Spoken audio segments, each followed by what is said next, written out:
আসসালামু আলাইকুম। আপনারা সবাই কেমন আছেন? আমি সুরাইয়া, বিডি ব্লগার সুরাইয়া, ঢাকা সোনিয়াখড়া থেকে বলছি। আপনাদের প্রিয় আপু অনেকটাই অসুস্থ, জ্বর, ঠান্ডা, সর্দি। তো আজকে দুদিন ধইরা অনেক অসুস্থ আপুরা, বিছনা থেকে মাথা উঠাইতে পারি না।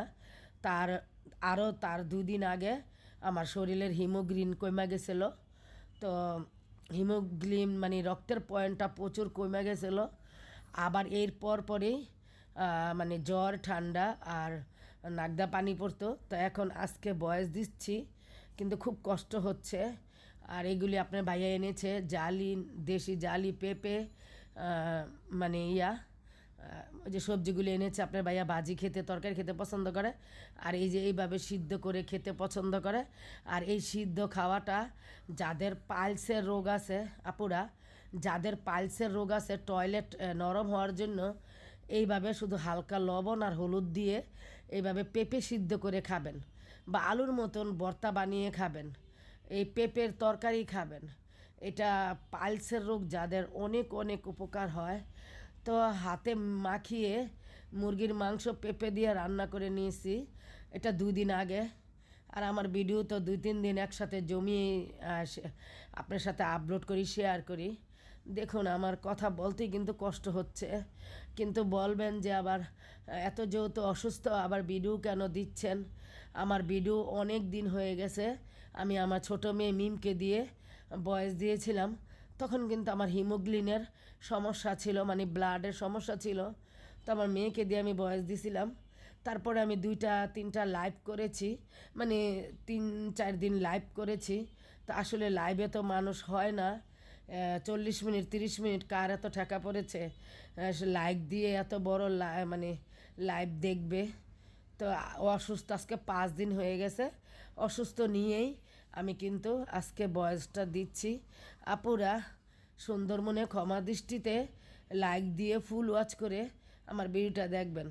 আর এগুলি আমি যখন আমার হিমোগ্লিন কমে গেছিলো, তখন আমি আদা রসুন 1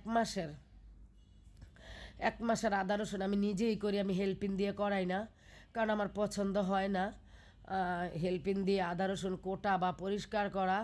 তা আমি নিজে এই কাজগুলি করেছি। আদা রসুন, 1 মাসের মাংসের মশলা, তারপরে হচ্ছে পেঁয়াজ পেস্ট করে রেখেছি, পেঁয়াজ বেরেস্তা করে রেখেছি। তো এটা যখন রক্তের সমস্যা ছিল তখন এই ভর্তাগুলো বানিয়েছি। কেন জানি মুখে কোনো রুচিই ছিল না, খালি বমির ভাব হতো। তো সত্যি আপুরা ভর্তাগুলো বানিয়ে আমি 2 দিন পেট ভরে ভাত খেয়েছি আলহামদুলিল্লাহ, যতটুকুই খেয়েছি আলহামদুলিল্লাহ। তো আসলে আমার হেল্পিং ছেলেটার ডেঙ্গু জ্বর হয়েছিল, আর ওরও ডেঙ্গু জ্বর, বাচ্চাটার হওয়ার আগে ওরও জ্বর, ঠান্ডা, শরীর ব্যথা ছিল। আর ওরকম শরীর ব্যথা জ্বর নিয়ে আমার বাসায় কাজ করতে এসেছিল। তারপর ওর ছেলেটার ডেঙ্গু জ্বর হয়েছিল, ভালো সম্পূর্ণ না হওয়ার পরেই আমার বাসায় কাজে এসেছে। তো এগুলি তো ভাইরাস আপুরা, আপনারা সবাই জানেন এইসব রোগ হচ্ছে ভাইরাস। তা আমি তো দূরে দূরে সরেছিলাম। ভালো করার মালিক, রোগ দেওয়ার মালিক, আর ভালো করার মালিক আল্লাহ। কারণ ও তো আবার আমার ওই যে হিমোগ্লিন কমে গিয়েছিল, অসুস্থ দেখেছে, আবার আমি বিছনা থেকে মাথা উঠাতে পারি না। আসলে আমার হেল্পিং অনেক ভালো। আমার বড় মেয়ের বয়সের একটু বেশি হবে, 2-3 বছরের বেশি বড় হবে, কিন্তু অনেক ভালো। আমার রক্তের যখন আমার ব্লাড যাচ্ছিল, রক্তের পয়েন্ট কমে গেছে, তখন ওই অসুস্থ নিয়েও এসে কাজ করেছে। তো অনেক ভালো আমার হেল্পিং, সত্যি কথা বলতে। আর এই যে পাটা মুছে কে কেরম গরম ভাত খান, আমার মা কিন্তু খুব মানে আমাদেরকে পাটা মুছে, বেটে না মুছে, পাটা মুছে নানান ধরনের ভর্তা দিয়ে এক নলা করে আমাদেরকে খাওয়াই দিত ছোটোকালে। আসলে এই ভর্তা, পাটা মাখা ভর্তাটা, ভাত খাওয়াটা আর কি, খেয়ে আমার মায়ের কথা মনে পড়ে গেছে। আসলে আমার মার অনেক স্মৃতি আমার মনে পড়ে যায়। আমার মা অনেক কিছু আমার মার কাছ থেকে আমি শিখেছি, কারণ আমার মার সাথে সাথে আমি বেশিরভাগ থেকেছি। আমার মার পাশ মানে আছে না, অনেক ছেলে মেয়ে মার পাশে বেশি ভিড়ে না, কিন্তু আমি আমি আমার মার পাশে বেশি বেশি থেকেছি। মানে আমার মার পিছু থেকে সরি নাই। স্কুল থেকে আসার পর দুপুরে খাবারের সময়, রাতে খাবারের সময়, রান্না করার সময় বা কিছু করার সময় আমার মার সাথে সাথে থেকেছি।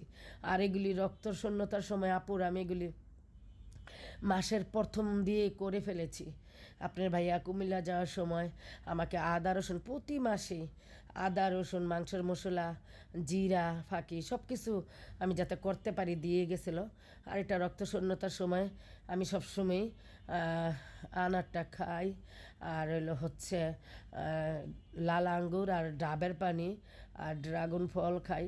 এই যে দেখুন আমি এইভাবে মশলা পরিষ্কার করে নিই, 10-15 মিনিট ভিজে রাখি, তারপর পরিষ্কার করে যে রুটি বানানোর তাওয়ার ভিতরে মানে তাওয়াটা গরম করে টাইট করে গরম করে তারপরে চুলা বন্ধ করে এগুলি আমি দিয়ে রাখি, পরে সুন্দর করে শুকিয়ে যায়, তারপরে আমি ব্লেন্ড করি। আর এই বড় বড়গুলি আমি মাংসের জন্য, পোলাও রান্না করার জন্য, আর এই ছোটো ছোটোগুলো আমি আমার হাতের বানানো মাংসের মশলার জন্য, মানে সব কিছুর মাংসের মশলার জন্য করে রাখি।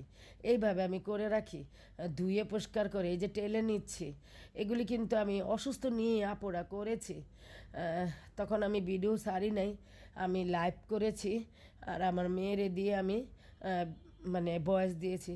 এখনও যে আমি আপনাদের সাথে ভয়েস দিচ্ছি আমার চোখ দিয়ে কিন্তু গরম পানি পড়তেছে,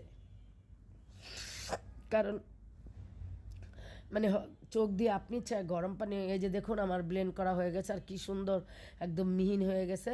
আর আমি এগুলি সুন্দর করে শুকিয়ে একটু মচমচ করে ব্লেন্ড করি। আর জিরা ফাঁকিটাও কিন্তু আমি বেশি টালি না, অল্প টেলে তারপরে ফাঁকি করি, একদম গ্রান ফ্লেভার এক থাকে, কালো হয়ে যায় না। আছে না জিরা ফাঁকি করলে একদম কালো হয়ে যায়, ওরকম আমার কাছে ভালো লাগে না। আর আটার ডোটা ভালো করে ফুটানো পানিতে লবণ দিয়ে, আপনারা চাইলে একটু তেল দিতে পারেন, আমি মাঝে মাঝে তেল দিই আর মাঝে মাঝে তেল দিই না। তো এই আটাটা ডোটা কিন্তু করে নিচ্ছে আপনার ভাইয়া। আমার শরীর ভালো না আর হাতে প্রচুর ব্যথা ছিল, তো আপনার ভাইয়া করে দিচ্ছে। আপনার ভাইয়াও মানে অর্ধেক রুটি বানিয়েছে, আমিও অর্ধেক রুটি বানিয়েছি। যেহেতু আপনার ভাইয়া ডায়াবেটিসের রুগী, আপনার ভাইয়া রুটি ছাড়া চলে না, তা আমি অসুস্থ কী আর করার।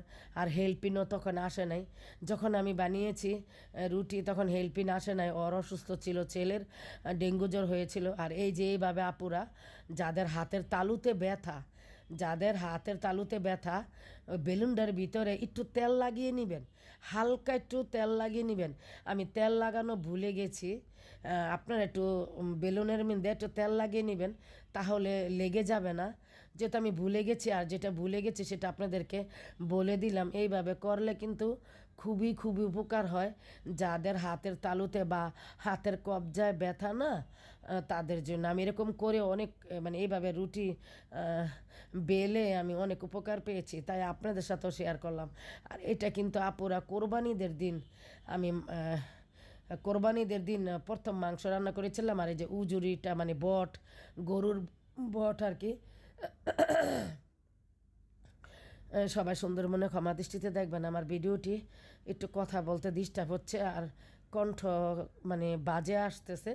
আর আমি এইভাবে লবণ আর হলুদ দিয়ে, অল্প পরিমাণ লবণ অল্প পরিমাণ হলুদ দিয়ে সিদ্ধ করে আমি কোরবানিদের দিনে রেখে দিলাম।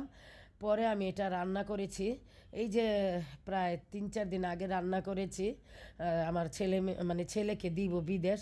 আর এই যে এইভাবে পেঁয়াজ আমি তেল আর মানে ঘি দিয়ে বেরেস্তা করে একটা কাচের বউনে নর্মালে ফ্রিজে নর্মালে ভরে রাখি, তাহলে পোলাতে দেওয়া যায়, রোস্টে দেওয়া যায়, বা যে কোনো আপনি গরুর মাংস, খাসির মাংস, হাঁসের মাংস উপর দিয়ে একটু পেঁয়াজ বেরেস্তা দিলে রোস্ট রান্নায় অনেক অনেক উপকার হয়।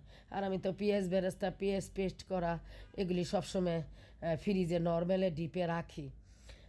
আমি সবসময় এটা করি, আমার মাকে দেখেছি আর সেই থেকেই শেখা। আর এই যে আমি বটটা প্রায় 3-4 দিন আগে রান্না করেছি, আমার ছেলেকে বিদেশ দিব।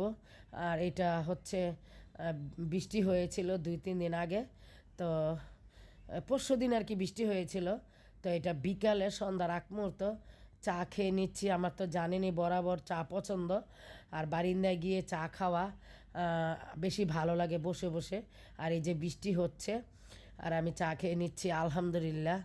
সবাই আপুরা আবারও বলছি, সবাই সুন্দর মনে ক্ষমা দৃষ্টিতে আমার ভিডিওটি লাইক দিয়ে ফুল ওয়াচ করে দেখবেন। আমি আসলে লাইভ করেছি ঠিকই, কিন্তু মানে ওয়াচ টাইম আর ডলার যেই জায়গায় সেই জায়গায় পড়ে রয়েছে, কারণ আমি অসুস্থ, ভিডিও দিতে পারি না। আর এই যে শেষমেশ আমি এইভাবে ফোড়ন দিয়েছি এটা বটটা, কারণ এটা যত জাল দেওয়া হবে তত কালো হবে।